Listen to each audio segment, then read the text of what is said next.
It's nearly the end for Harry, Voldemort, the good, the bad and the ugly who populate the world created by J.K. Rowling in that cafe at the end of the last millennium, which means it's nearly the end for us too. The young stars of the films have grown from children to adults before our very eyes and have actually spent more than half their lives playing their characters. What's that been like watching them grow up? Well, it's extraordinary, and they've grown. It's been lovely, and a bit of a shock. You suddenly go, you know, like Rupert suddenly talking like this, and I remember Christopher Columbus saying he'd just been up in the cutting room, and they'd done the invisibility cloak bit, and Rupert had gone in talking like this, and then, of course, they'd shot when he came out months later, and he'd come out talking like this. So they had to... He'd gone through puberty under the cloak. He had. Amazing thing happens in Harry Potter. I know. Lots of people would like to go through puberty under a cloak, wouldn't they? It's such a difficult time. But when you see sort of clips from, like, the first one, The Philosopher's Stone, they're just so cute, aren't they? I'd forgotten they were like that. And now they're young men and young women. You can't help but feel maternal and seeing them grow up and thinking they're going out into the world now. It's like, it feels like that, you know, you feel sort of to protect them and a bit. So there's a bit of that feeling. You don't never say that to them. No. No, don't tell anyone. No. But from the very beginning, Dan, Rupert and I have been made aware that I almost feel like we were ticking bombs that the public just expected, you know, as you said, about this time, you know, around now, they'll be losing it. But I think it's a number of different things. I think it's the English film industry is very different from Hollywood.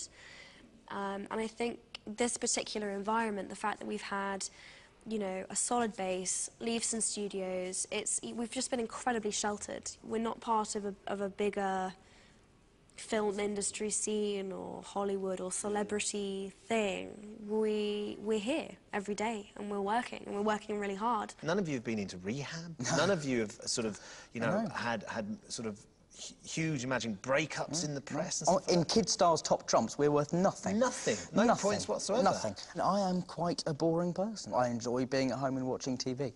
The thing is, I like parties and I like all that stuff as much as anyone else does. But when it comes to the work, it's work, and it's the work that I like. I suppose we're always quite busy, really. I mean, we don't get a lot of time to really go too off the rails. But I don't know. There's still time. Do you think that sort of you're ever going to get over being in Harry Potter? Do you think you'll ever sort of be able to leave it behind and say, right, that's done now? I'm not sure. Everyone keeps asking me now, like, wow, it must be incredible, and the memories and stuff, and you don't think of it. I don't know whether it's something to do about my age, but at this point in life, I don't really look back at it that much and think, wow, that was, you know...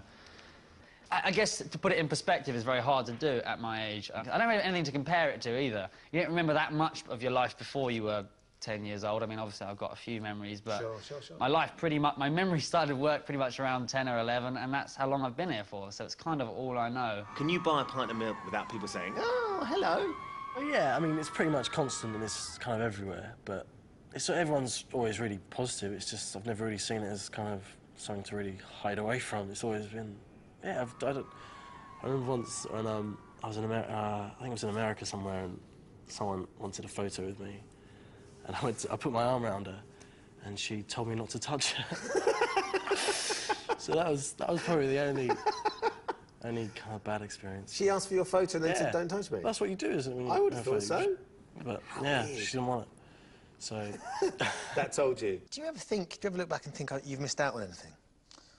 Factually speaking, I have missed out on certain things that other people who have gone to school every day have missed out on. You know, I mean, I've missed... of course, there's moments I've missed. Like I will have missed, I don't know, the first week at university and how that must feel, and I'm sure it feels incredible and amazing.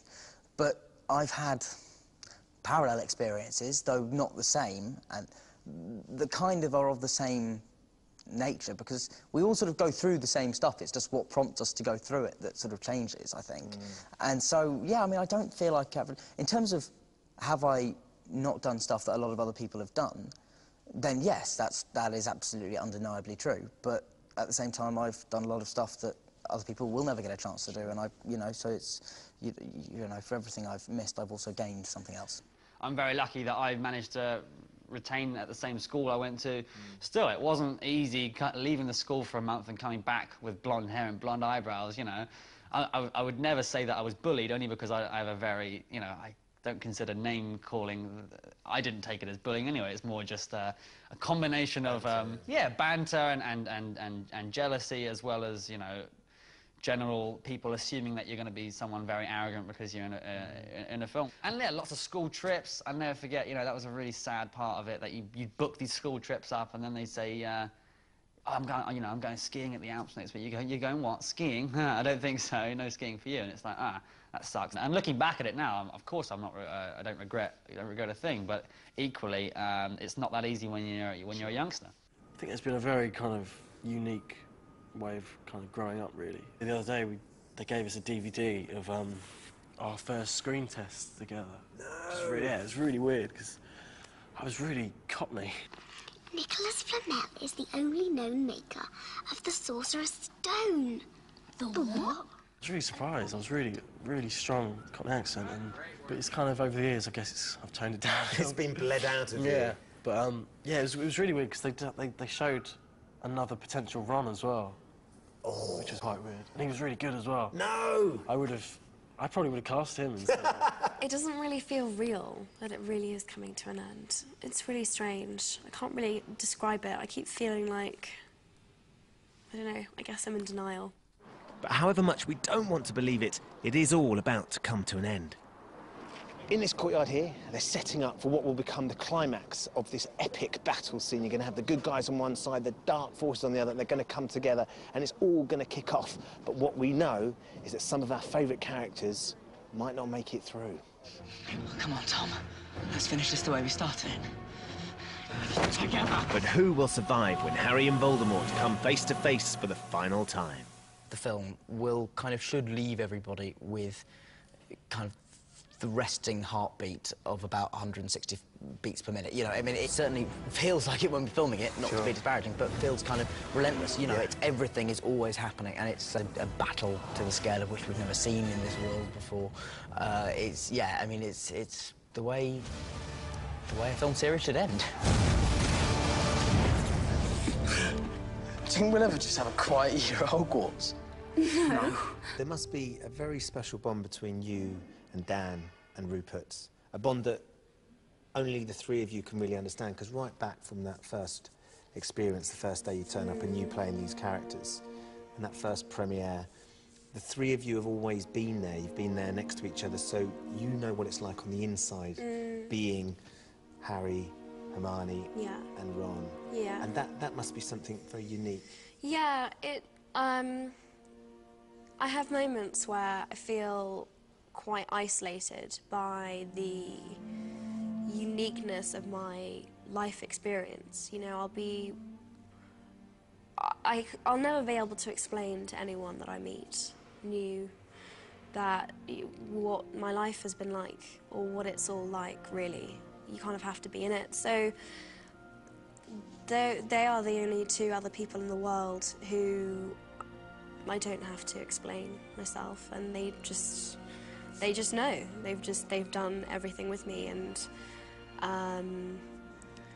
that bond that we have, I think, even more than it is to us now, I feel like when this is over, our friendship will have a new importance for the three of us, because I think when it's over, we'll need each other more than we do even now, really. I'm Harry Potter. If you could look back to 10-year-old Dan, who's just about to embark on this journey, what would you say to him to prepare him? Have a good time. I don't know, what else would I say? I mean, is there an essence that you'd sort of go, you know, don't get too carried away with it, don't believe the hype, you know, or... I don't think I tell myself anything that the 10-year-old me hadn't already sort of had. I was very unfazed by it all. Like, I didn't believe the hype, and I didn't get too swept up by it, and I always had fun, and I didn't, you know. So I don't know if there's anything I would say to him. Well, that sounds awfully smug, but you know, I think any of the mistakes that I've made that I could give myself clues to when I'm 10, I wouldn't, because it's essential that I make them. And they've absolutely formed a huge part of the person that I am.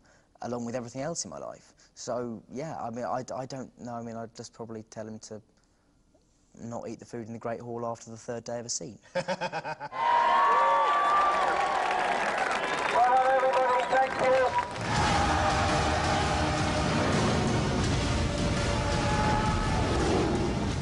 So, 7 books, 8 films, and more than 10 years later, it's all come to an end. Only I can live forever. To be able to come to this extraordinary film set for the last 5 years, to snoop behind the scenes, to get to play with the props and to meet the stars has been truly magical. And even though it's going to be weird without it, because it's been such a huge part of all our lives for such a long time, I reckon that magic is going to linger on.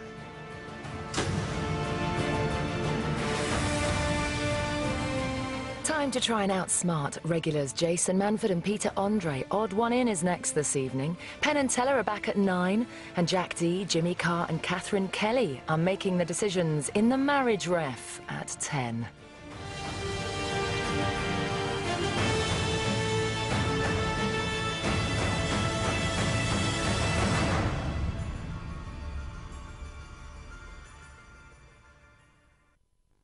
It's been 50 years of scandal, drama and comedy. Am I hallucinating, or is that a turkey, mate, always? But what are the real stories behind the nation's favourite street? It was very, very controversial at the time. I used to be a man. Became sensational. I think it was spoken about in government. Everybody on the set knew something was the matter. It just hit the pulse of the nation. It was packed with just about everything you could possibly put in. The Corrie Years, Wednesday at 7:30, ITV1 and ITV1 HD. 10 comedians face an expert panel. It made me laugh. You're not doing stand-up. Confident, likeable again. And some of Britain's toughest audience.